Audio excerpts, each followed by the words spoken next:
Hello, hello everybody! Hi guys! Welcome to Wreck-It Wednesday, the Lords of Nysera livestream. What do we have going on today, Tony? So, we are just gonna test out aerial NPC controllers, which means we're gonna see what the enemy does when it's up in the air, because I don't know what it'll do yet. I've mostly been testing things on the ground, and although players have sort of had access to the aerial system, there's been nobody to fight with it. You know, there's no enemies that are up there that you can combat, and so it's very much been in a like a kind of liminal state right now where I don't really know how it's been implemented for the enemy. So I've got this little setup that I prepped, and I've got a bunch of Veltwini riders that are going to attack our units here, and I'm just going to be taking notes on what they do. There might be crashes, they might not do anything, or they might act just the way I want them to and attack the aerial guys and descend down and attack the lower guys if they're there. But I doubt they will do just what I want. So we're here to see what happens. And if that does work out well, then hopefully I can just move on to showing off what I did today. But most likely it will not, and we will see if we can fix it. So that's what we're going to try out. Nice, nice. And then for the new viewers, who are you and what's Lords of Nysera? Yeah, so I am Tony Mole, also known as the Lazy Warlock, and I am the lead developer, artist, and story designer of Lords of Nysera, which is a tactical RPG very much akin to the Fire Emblem games, but with a lot of extra stuff added in and a bit of D&D role-playing tabletop elements that many players will come to find out. There's a lot of tactical nuance to this game already with all these different additions that have been added, and this aerial map is one of the big key features that people have been drawn to, as it's pretty neat. So to give a look at kind of how it works, you can see this aerial map, but this is just one part of a regular map. You see below it is kind of this bluish ground floor. Well, that's actually a ground floor. So if I press my little button here, it switches to the lower level, and we've got all of our regular ground troops in the debug room, and even a few grounded flyers. And you'll notice that their animation changes when they're flying. So when you're up here, you got your flyers who are midair, and they can fly over the battlefield. They're pretty much immune to attacks as long as it's not magical. Not even arrows can reach them up here because it's like over 1,000 feet up in the air, and arrows simply can't go that high. So it's pretty safe, except for against other flyers and some powerful magic attacks. So it's a big tactical deal, and we want to make sure that it actually works properly so that players, for one, don't get just absolutely trounced by enemy units, or that they can't just abuse it outright. So we're going to see how it all works out, and yeah, that's the goal tonight. Awesome, awesome. And then my name's Lalette, and I support Lords of Nysera. The Lazy Warlock is also my partner, and so we are actually right next to each other. So his desk, my desk, we're just right across the way.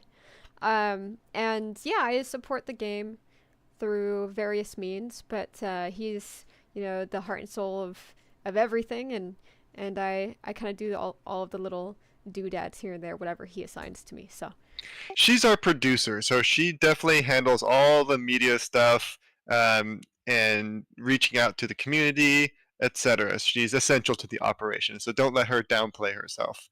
Give her the credit she deserves. oh, that's very sweet of you. Also, I can't help but noticing, but that cloud looks like an animal. Yeah, I am going to try and add in like cloud shapes, right? So I'm sure people will probably notice like that looks like a sword, or that looks like, you know, a hippopotamus, whatever it may be. It'll be fun to add in kind of little funny shapes into the game, because I can customize all these cloud shapes, and I might even find a way to like add in a randomizer too, just to change things up.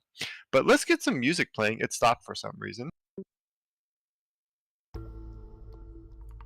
And now it started again. Don't know why. Awesome. Okay. And then can you turn it up a little bit? Yep.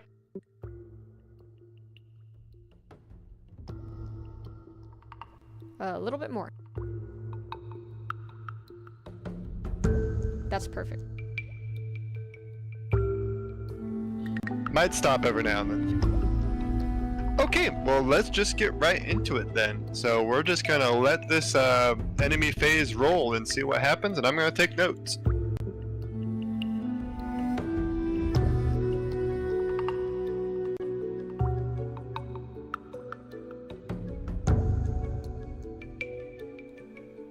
Yeah, Adam Bow created this song, and he's been creating the OST for Lords of Nysera. And I gotta say, I'm really impressed with his work so far. He's done some good work with other indie games, and so it just is really relaxing and soothing. So we're just gonna show off the soundtracks here in the live streams, and we've kind of been doing that for all of the live streams, so. Okay, so first note, they actually did attack the enemies while aerial, which is a good sign. That means at least while they're in the air, they'll mostly behave. There was a funny little thing where it switched between aerial and grounded. I'm not sure why, so I'm taking that note down. Yeah, the thing I love about bug testing, honestly, is it's a deductive kind of troubleshooting. So, you know, everything kind of ties back to the code, and so whenever, you know, you're troubleshooting anything, you're trying to eliminate what it could possibly be. So that's what he's doing right now.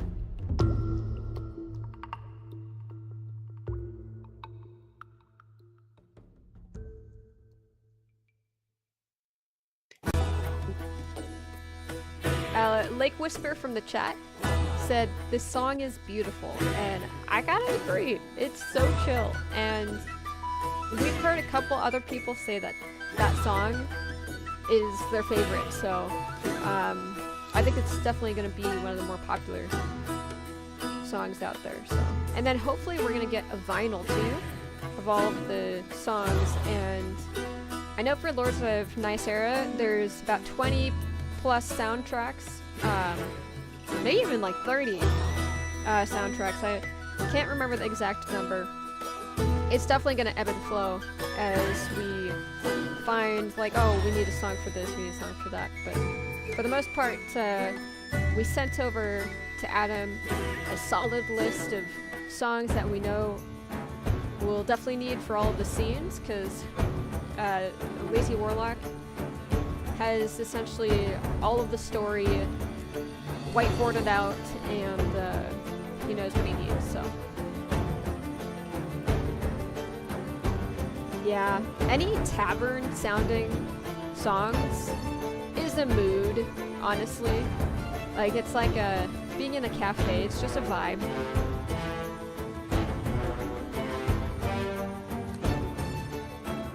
This is the latest theme that he's working on, so it's mostly finished, but he's going to add a little bit to the end.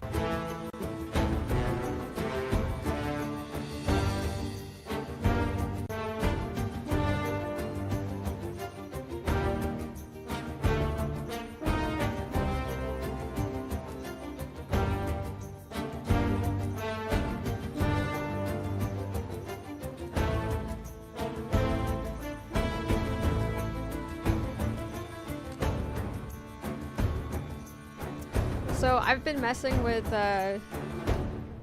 not messing with, but like I do like little fixes to the code and such for the bugs that we find. And one of the things that I notice is the way he organizes his code is very, very organized. It's very nice and clean, and he's really good at leaving notes too.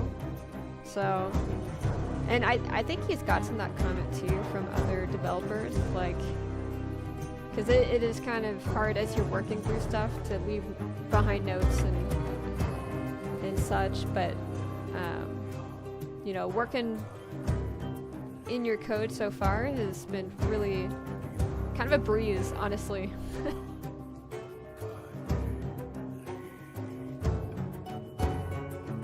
Well, thank you. I do hear from lots of people that it looks pretty, but I haven't worked with a whole lot of other people's code. I mean, I have a few times, and definitely not nice looking, but I'm not formally trained in coding, so it's just my own kind of like need to organize everything that just makes it pretty, I guess. Because I do a lot of organizing with my just like data and lists of items and junk. Well, I think you're just really good at externalizing your thoughts. You know, whether it's verbal or written or coding.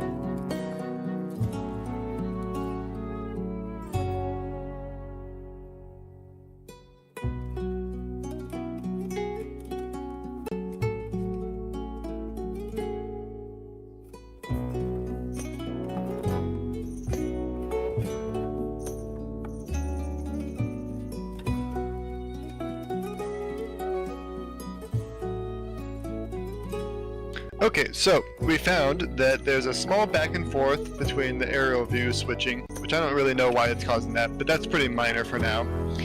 But the big one is that after they have no aerial enemies to fight, then they don't search for grounded ones. So that was kind of my expectation, because I did have code in there that made sure more or less that it would only search for enemies on the same level. So now I'm going to see kind of like if it even bothers to look for people on the ground, even if they're not matching, that at least it recognizes them. So we're going to do that.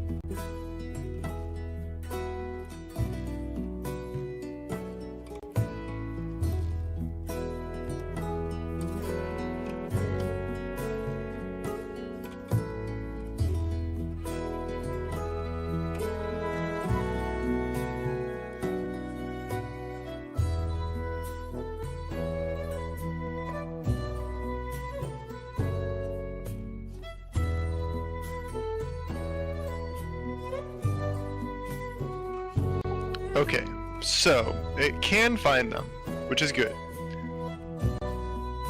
It's just gonna ignore them.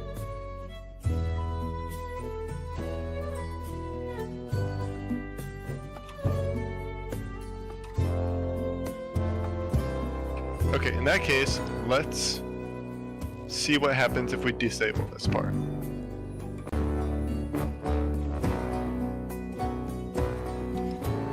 So I think I may get you Discord Nitro, so when you share your screen, it's the highest quality possible.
For some reason, this soundtrack reminds me of Gerudo Valley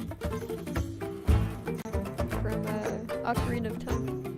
Yeah, it's very much inspired by them a little bit, but really it's more like, because the Kuldaria, this like blend of Mexican, Persian, Spanish stuff, it's just like, it sounds very Gerudo, but except if the Gerudo were a bunch of anarchists. Anyways, it's one of my favorite themes he worked on. It's so nice.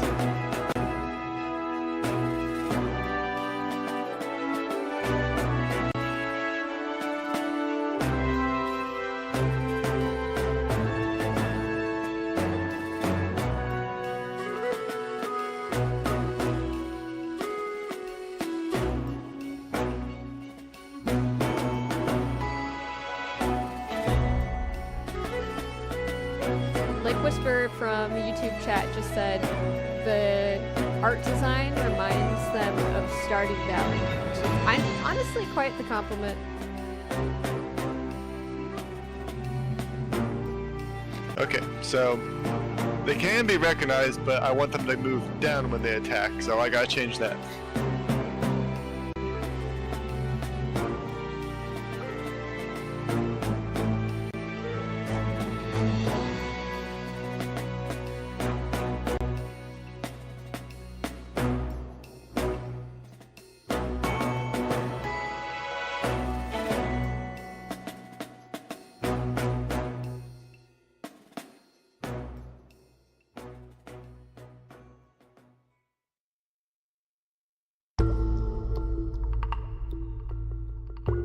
So in chat right now, we're talking about Henry Cavill? Henry Cavill. Yeah, and The Witcher, because one of the soundtracks sounded like something from The Witcher. I think it was the one that I said sounded like Gerudo Valley. But yeah, I kind of stopped watching the show. I'll bet it was this one.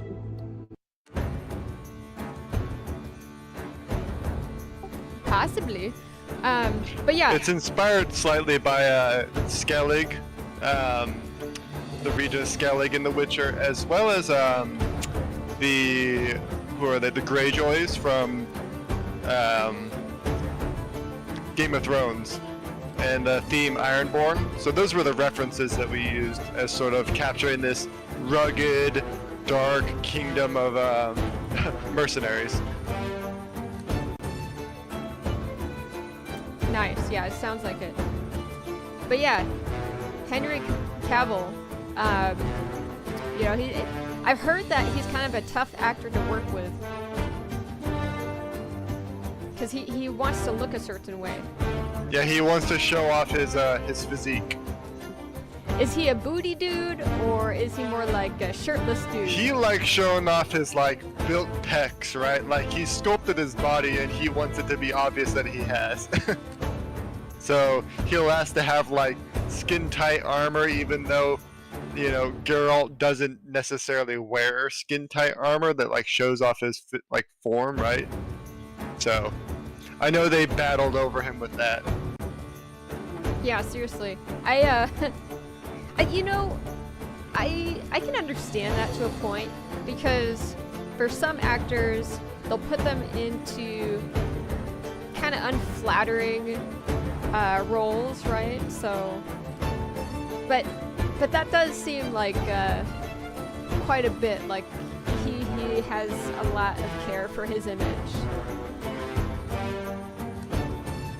Oh, hey, Squizzard Kid. I think I pronounced that totally wrong, so forgive me. And Lake Whisper said he is sexy everywhere.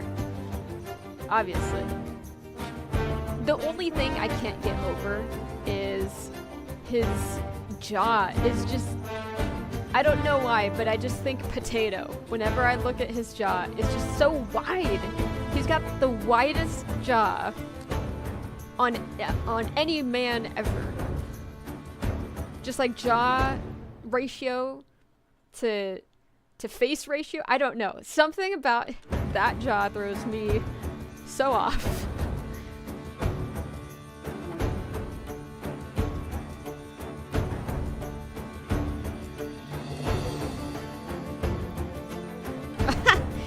Lake Whisper is challenging me on that. I don't know, the jaw just screams potato to me. I can't... They're saying that their jaw can cut cheese.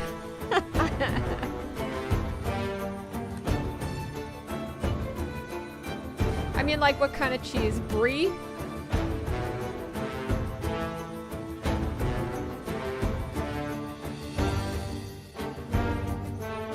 Sometimes everyone's like, oh, this dude is so hot. And I'm like, really? Really?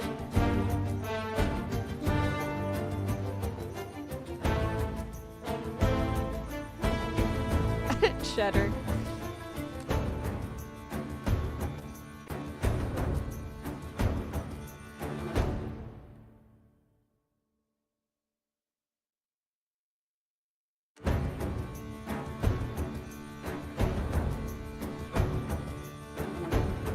Oh, okay, so I think we're looping on the soundtrack. We are. I'll play some other stuff.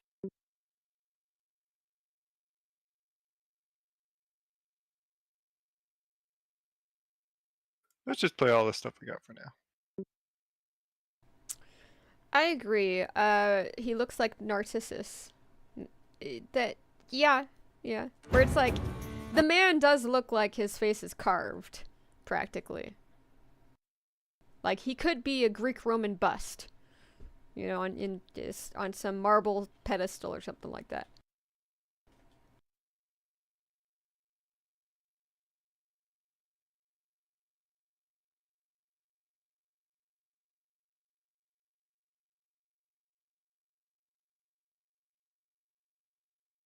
Yeah, I won't deny that. I won't deny that. It's a fair point.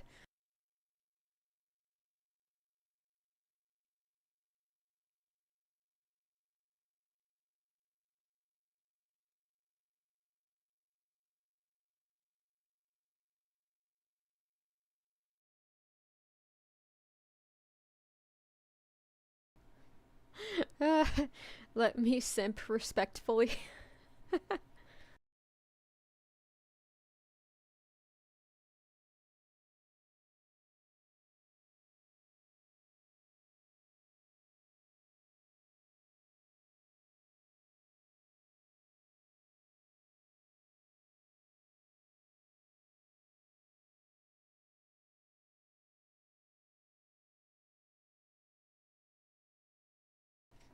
Alrighty. Had to fix the stream real quick, but we're back.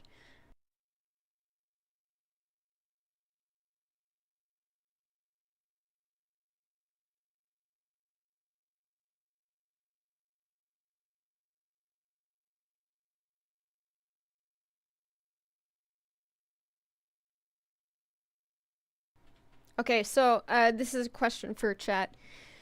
Any shows that you guys have been watching so far that you would recommend to us? Or movies for that matter. Like the Lazy Warlock watches a lot of movies while he's doing art or working on his game. So, in fact, I would even classify Lazy as what's it called? Uh kind of a movie connoisseur of sorts. Like he can go through a ton of movies in a single day.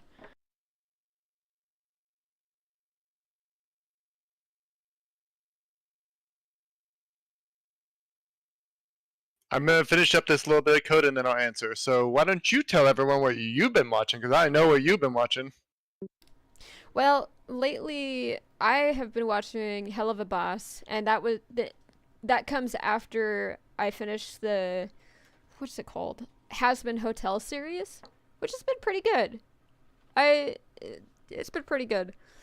It Hell of a Boss is a YouTube series, and it was written and done by the same artist, and I had some trouble getting through I'd say the first 2 episodes, maybe even 3 episodes, but I started the series after Has Been Hotel, which I really enjoyed. Like I kind of I loved the first episode, but Hell of a Boss was a little slow for me at the start, but after I got through the first 3 episodes, I was like, oh, this is great.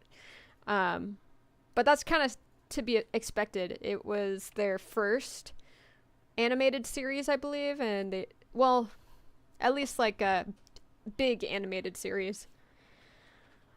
And yeah, I'm kind of impressed by the artists, honestly. But oh, Lake Whisper said Little Women movie 2017, I think. Is it a movie or a series? Let me look this up.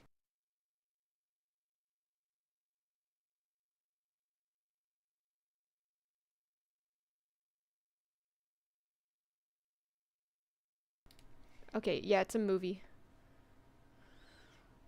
And then Meet Joe Black. I haven't heard of that one. I heard of Little Women, but I haven't heard of Meet Joe Black. It sounds like a comedy. Okay, so a show I've been watching recently. Okay, so I've been watching kung fu movies recently. I watched this YouTube video that was talking about like it's one of my favorite YouTubers, and he was doing kind of a bit on talking about his favorite fight scene, and he kind of goes through the like, let me tell you about my favorite fight scene from X movie slash show slash whatever, right? And so he kind of went through all of his favorite fight scenes from games, movies, shows, etc.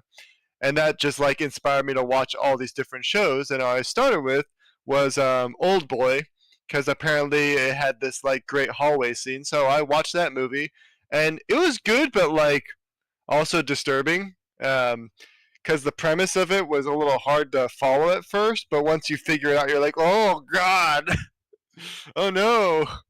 But it's a good movie. It's just like depressing and kind of disturbing, but at the same time, there's good fights and the choreography is great and the acting is great. In general, great movie. And then I went and started watching the show on Netflix called Warrior, which apparently was like Bruce Lee's like brainchild, like possible, like his ideal project, more or less. And it was supposed to effectively be the like American Chinese Godfather series, where it's supposed to recount all these, and sort of obviously aggrandizes the gangsters of early kind of when was it? It was like post slavery abolishment L.A. So, oh, the music is off. Really? Yeah, I can't hear it. Oh, I can hear it.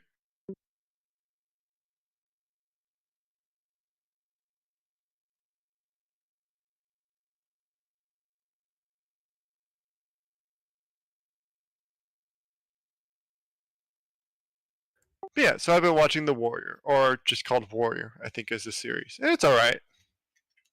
It's kind of just like stuff to put in the background while I do art.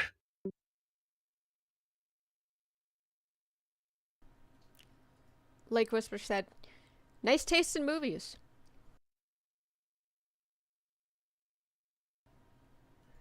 They're always trying to get me to read read books or watch movies or shows, and I'm the worst at it.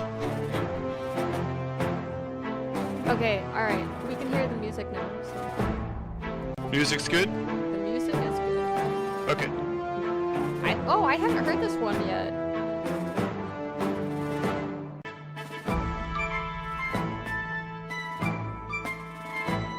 This is the theme of House Galvos, otherwise known as the Black Star Clan.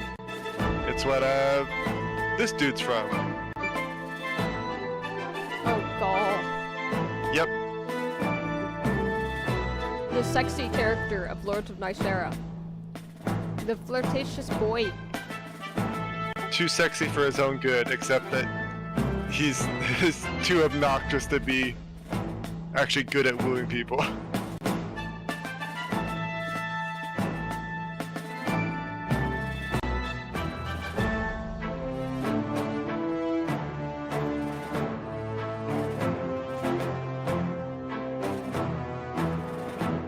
Alright, we've made some edits. Let's see what they do.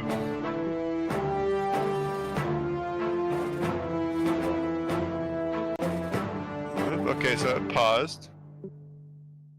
Where to pause? Okay.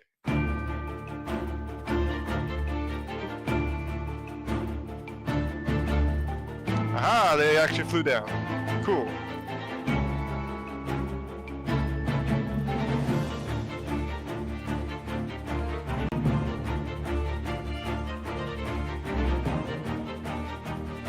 Oh, I see. It's switching to them, and then it's switching back.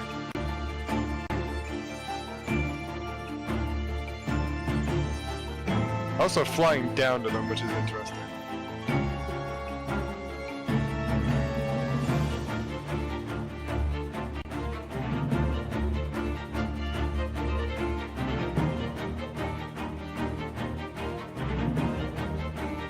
And they definitely are not supposed to do that, but that's what we're doing.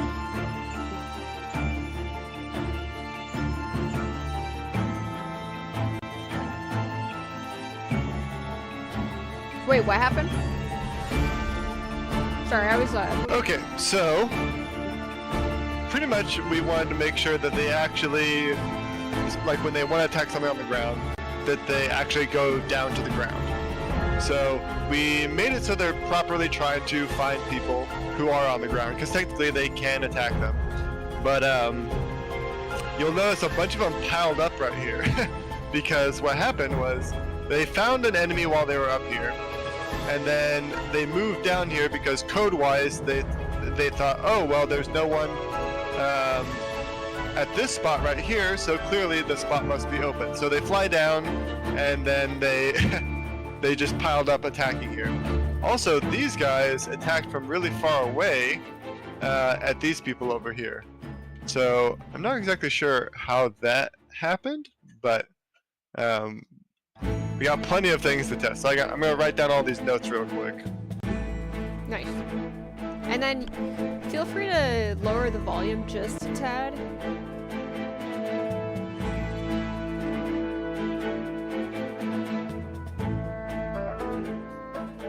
Yeah, that's perfect.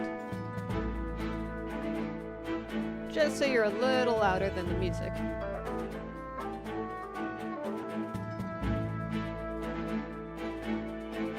Oh my gosh, I'm such a fiend for bubble tea.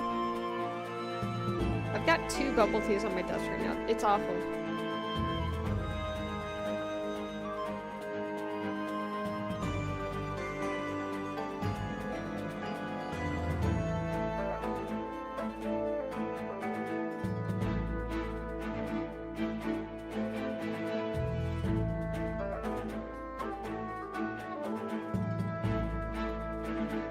Okay, so what we need to do next is, since they are targeting people, we need to add an exclusion for if the target is not in the same bounding, then they need to search below them where they want to attack and actually make sure that that place is accessible. So we're going to give that a try.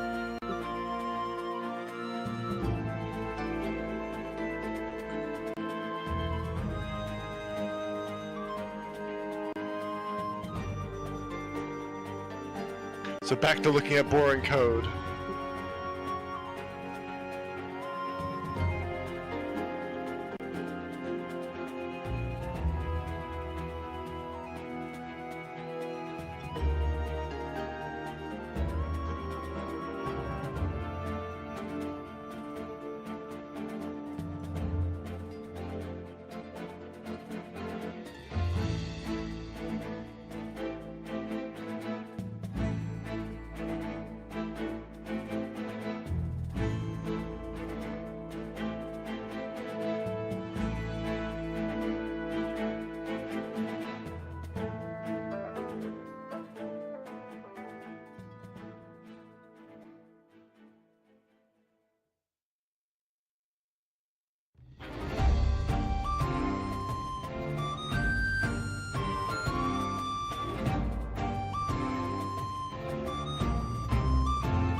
Hey Lazy, did you ever post the art that you did? The new character art for Shole? I'm trying to find it on the Discord. I don't think I actually posted it. I should do that tonight. I also finished the drawing for Ania, and it looks really good. So I'll post the full like spread of the designs and sketches and stuff tonight. Nice.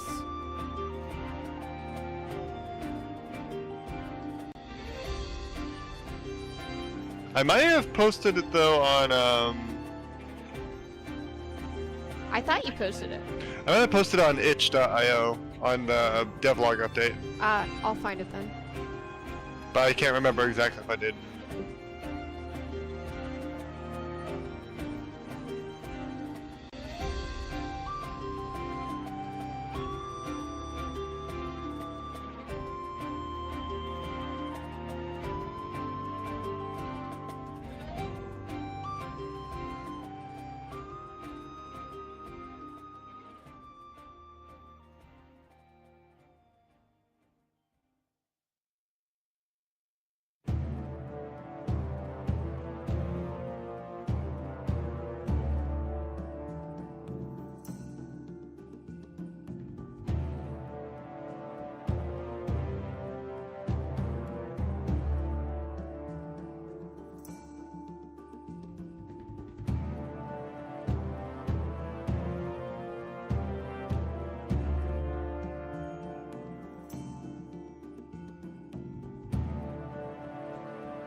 Alrighty, and then where are you at now? What are you thinking of? So I'm trying to find the best place to put some code to make it so they can distinguish where a target is on the ground, or so the problem, right, is that pretty much we can find a target when it's above them, and it knows they're there, but it can't tell if it can actually reach them below it, right? So, or if there's even like people down there. The trouble though is like, if I just use the movement range, if I say like, okay, well check if they, like the best way I'll probably do it, even though it may be a little inaccurate, as far as like they could fly over the top of things and whatnot, right? Is or so what I need to do is I need to, when they're in the air, I need to have them run their range test, so like show where they can move, right? And then effectively go down to the lower level and be like, okay, down on this level with this overlay, where can I move to?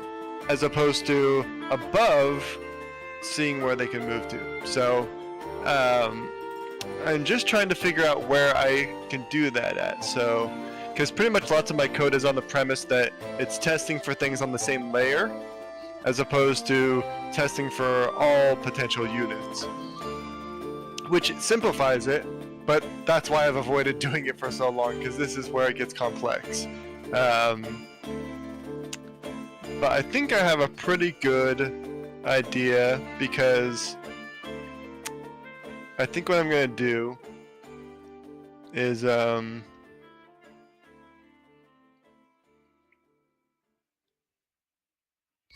what I'm going to do, I think, is I'm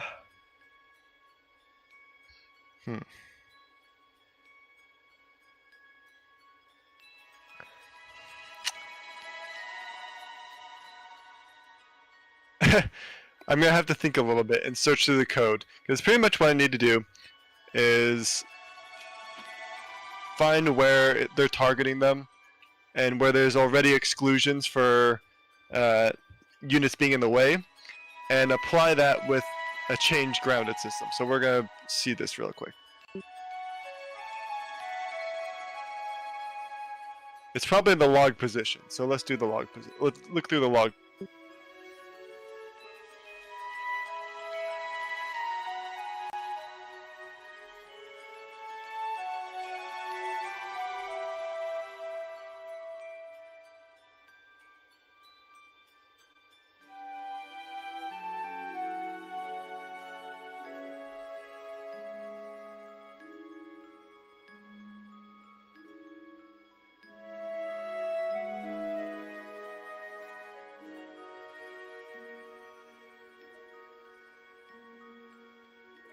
Sorry if this part's a little boring, guys, but this is the nitty-gritty.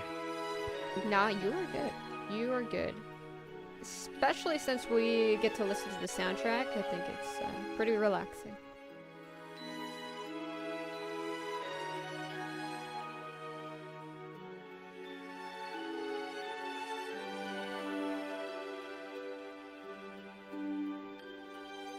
I think really what I gotta do is when it logs a target, I need to log what their bounding is as well. So I'm gonna probably do that then.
Okay, so what I did here is I'm adding a value for when it finds a target and it thinks it's viable, it's going to add its bounding, which is if it's water bound, air bound, ground bound, whichever it may be, where it's like located, right, on each level.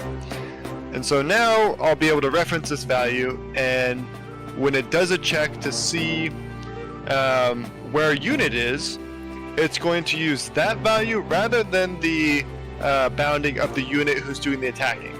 So we're going to do that now. So now that it has a position, we're going to do this.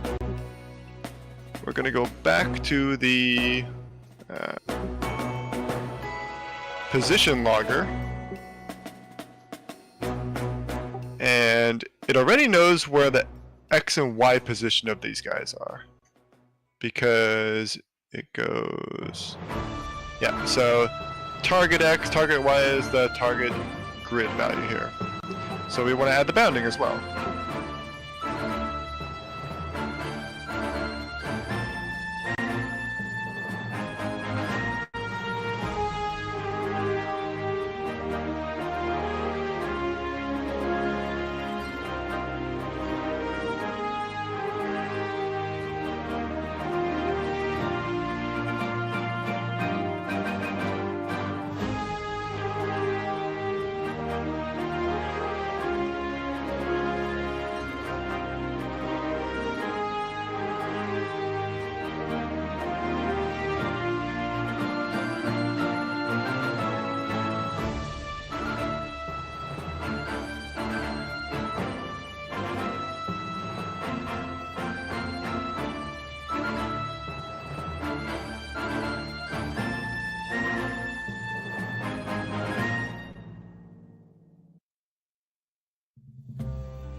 The prologue theme.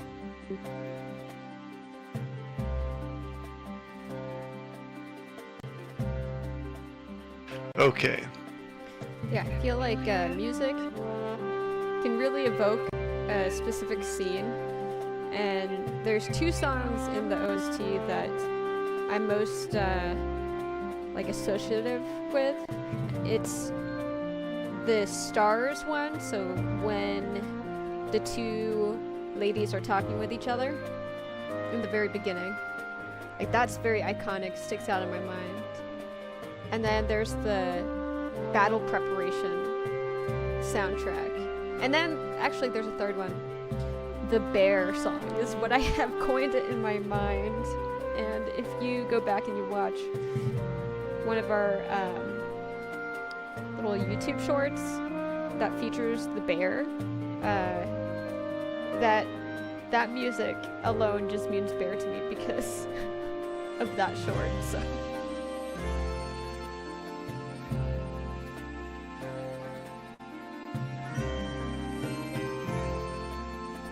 wait, Lake Whisper says, why do you look like you're in Star Trek?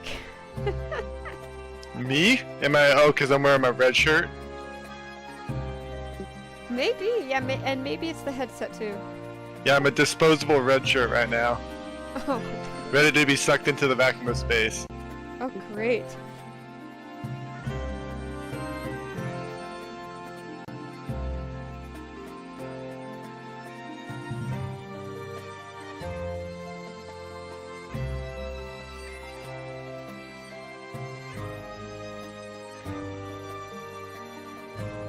Actually, okay, being sucked into space. I was just watching, what's it called? Interstellar.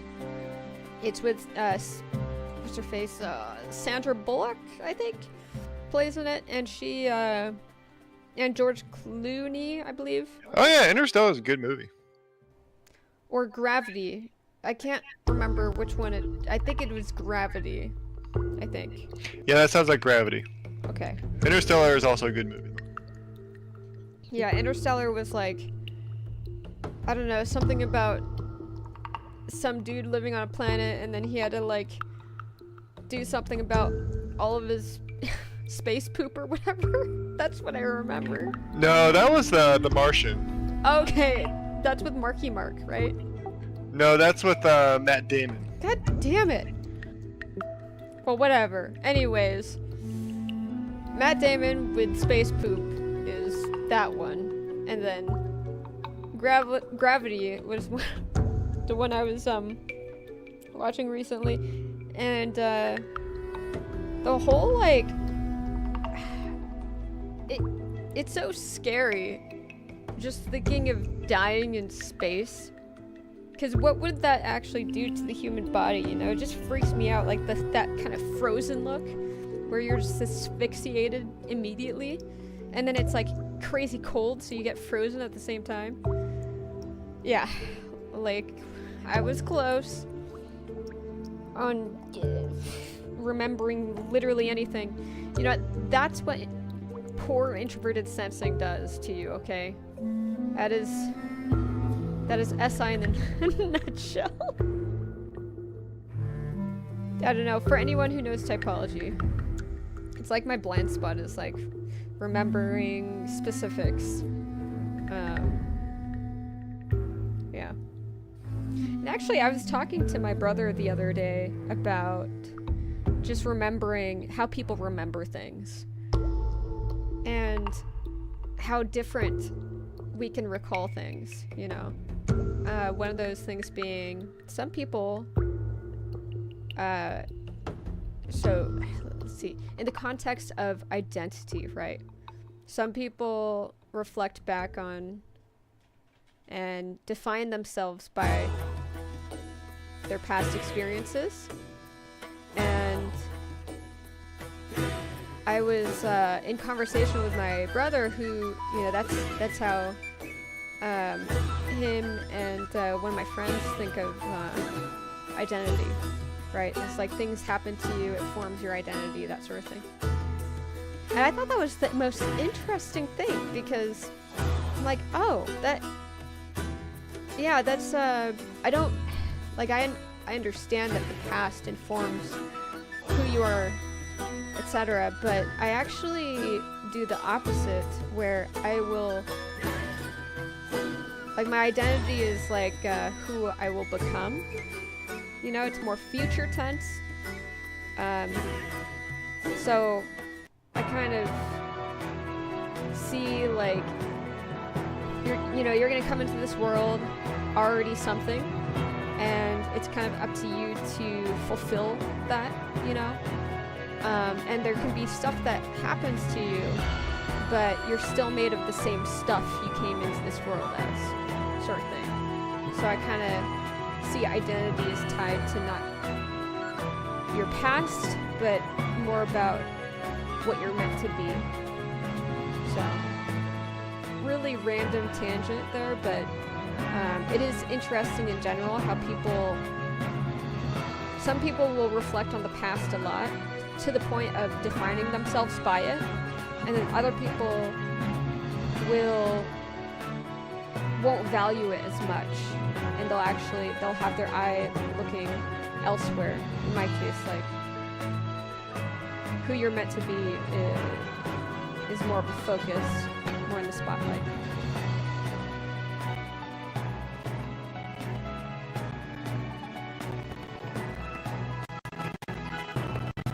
Sorry, I hope you weren't saying that to me, because I was definitely not listening. No, I was just armchair philosophizing. So, no comments needed, but for anyone who's interested in that kind of stuff, there you go.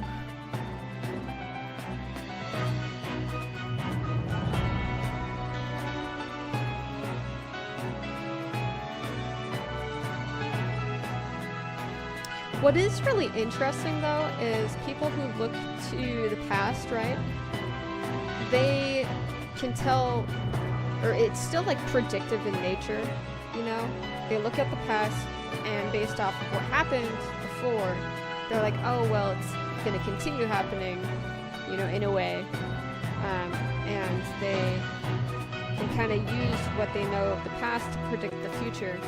Whereas, like, for other people, they might be very focused on the possibilities despite the past, and they'll be more like possibility oriented instead of super leaning into what happened before.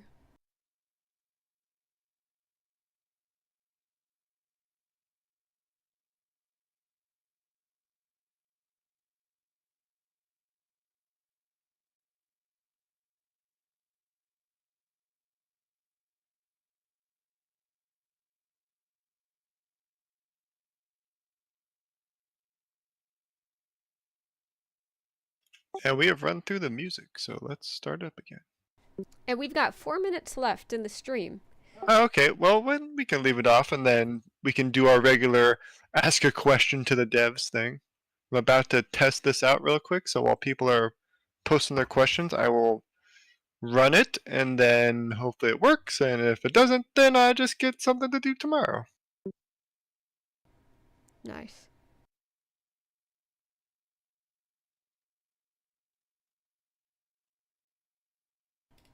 It's actually amazing that you are able to do this stuff in an hour. Oh, yeah. Let's play some more music. That's what chat says. So maybe we can play one more. We pretty much played all the current ones. I mean, we have a bunch of music that's licensed, but I don't want to kill our YouTube playing because we play it. But I can always play stuff that Adam's made, and that was pretty much up to date with everything, I think. Can you play a new soundtrack? I mean, I can play the latest ones. So he just finished this one, which is one of my favorites so far. It's called Red Desert Dance because it's all about the Gwaithirs, who are the best warriors of Kuldar who defend the borders. And they mostly defend the Rahel Desert, which is consists of red sands. It's also called the Desert of Fire, the Flaming Desert. It's a bad place to travel through, but they are very good at defending it.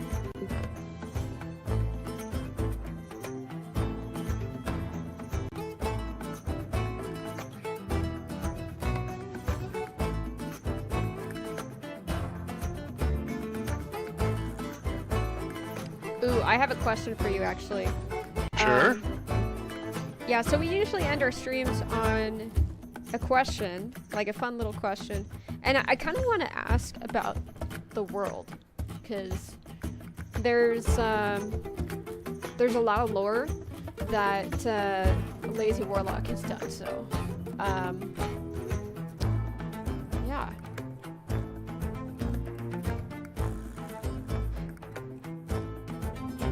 Okay, so my question for you is, how has magic in the world affected law and government? Affected the law and government? Ooh, that's interesting. Yeah. Are people barred from certain kinds of jobs, or is there some jobs that require someone to be magical? Right, so because magic is so varied, and I'm gonna set this up really quick.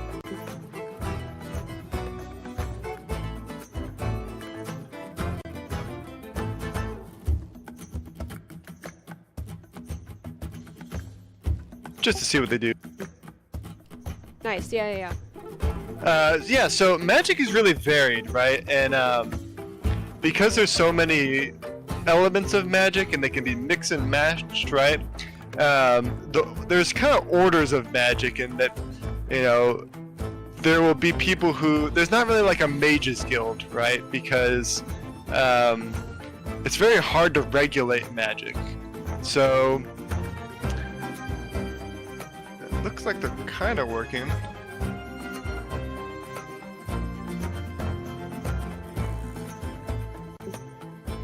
Yeah, I mean, that more or less worked. No one stacked up, and they only attacked people they could reach. These guys still attack from super far away. I don't know how they did that, but I can debug that tomorrow. But so far, I mean, these guys flew, and they knew they couldn't get down, so they just stayed up there, which means the next turn, I'm sure they will So hey, that was successful. So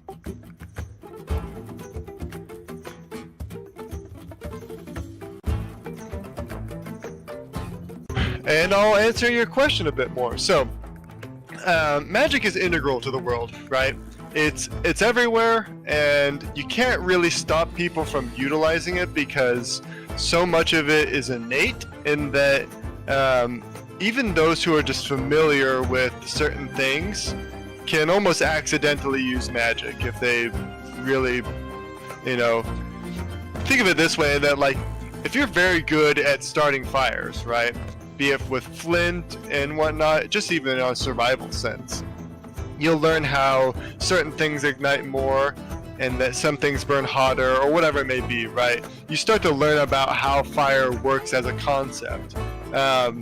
And you may start, hitting your flint against steel and not getting something to light, and you think to yourself, I wish this pile of tinder would just ignite rather than me having to snap my stuff at it. And just by focusing on that alone, it ignites. You effectively cast the most minor of castings, which is just of starting a fire. Because the way magic works is through knowledge in the world. So you can train, once you know about that, of course, through training and whatnot, you can start to learn to focus the uses of magic and produce proper effects. So it's really hard to regulate, since people can all over the place kind of become magicians, even low-level ones. So rather than try and stop it from being used, most Nyserians instead either instill a cultural understanding of temperance and being careful with magic, or they try and that the orders and institutions of each kind of government try and nab up any prospective mages and teach them early on how to use it properly. So this means that pretty much every major government is going to have its magical institution, and it may go by different names. For Avalon, for example, let me turn down the music since I'm going to be talking a little more about it.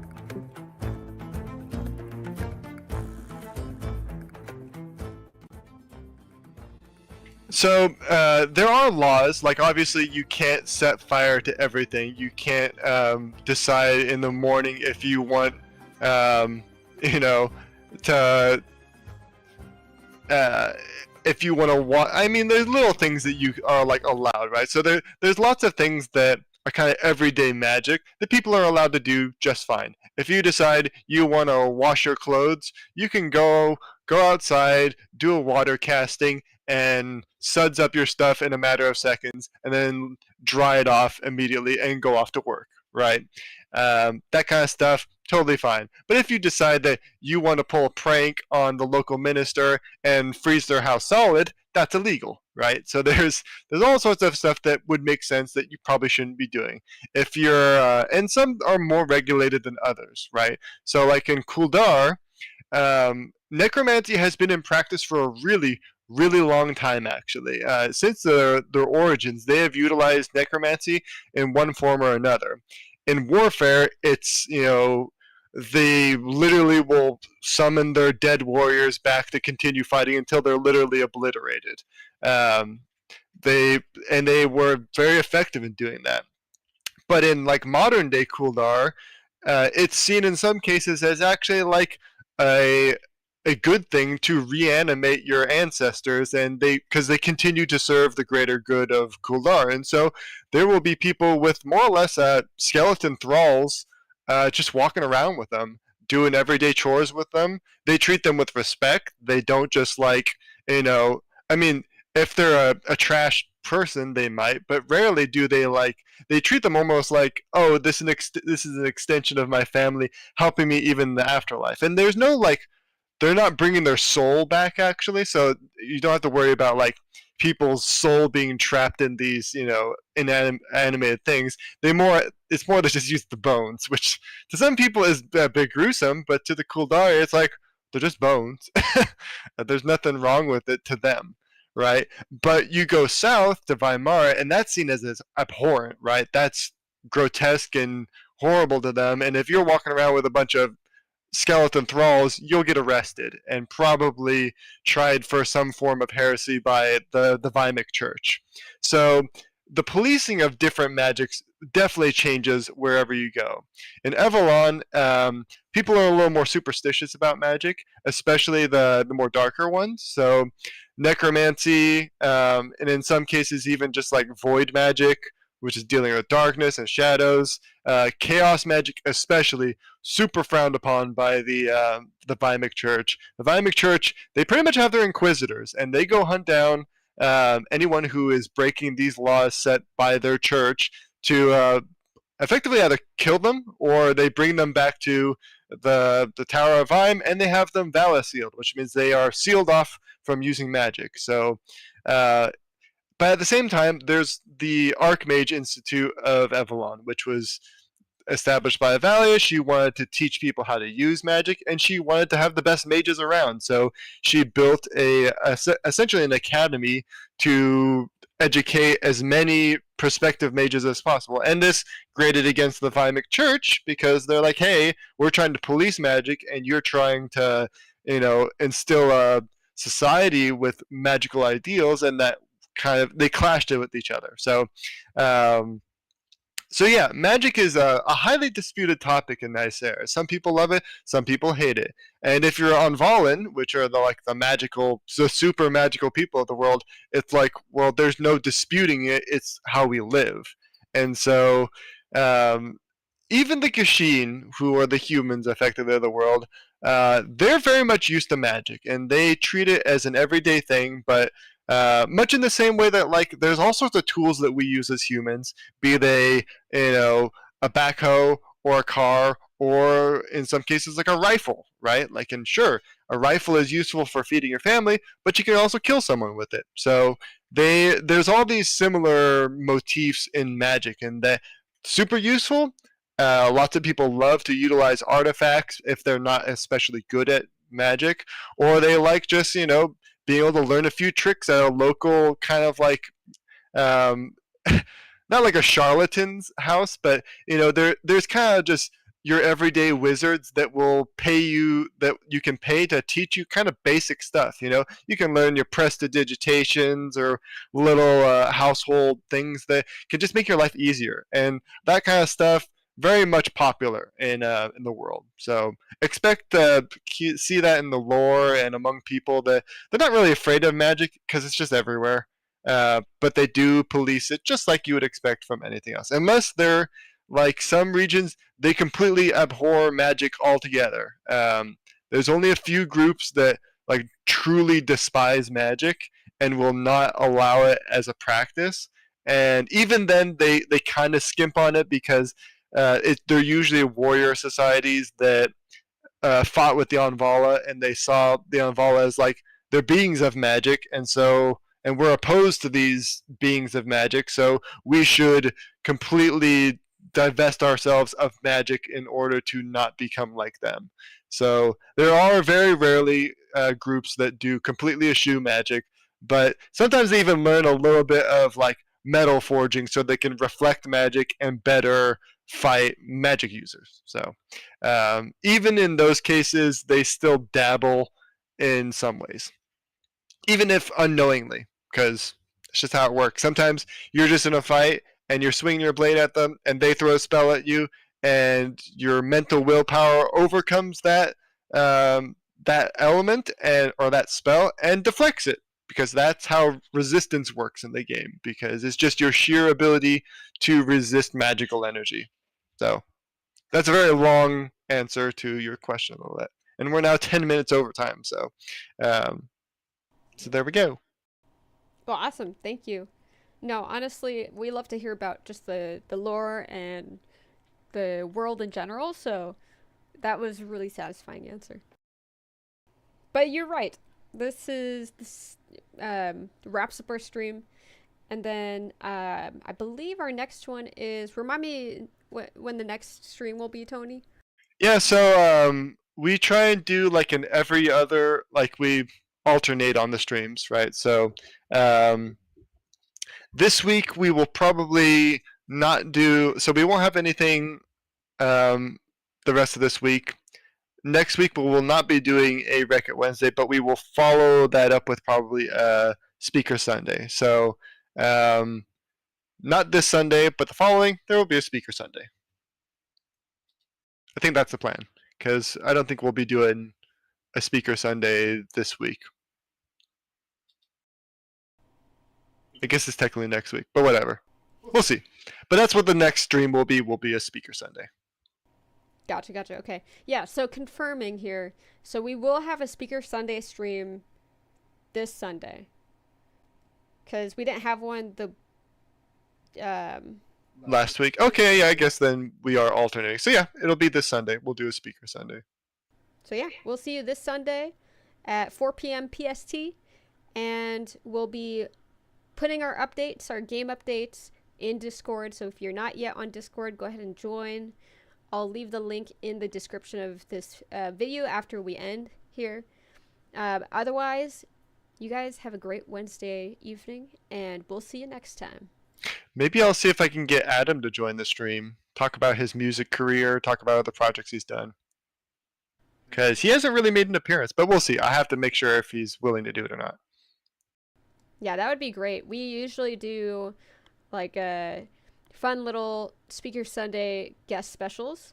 So that would be great to have him on. Cool. Awesome. Well, thanks for joining everyone who showed up. This was a very successful Record Wednesday. Not often do we actually set out to do a project and finish it within the hour. So this is pretty good. Thanks everyone for showing up, and we'll talk to you all later. Bye, guys. Bye.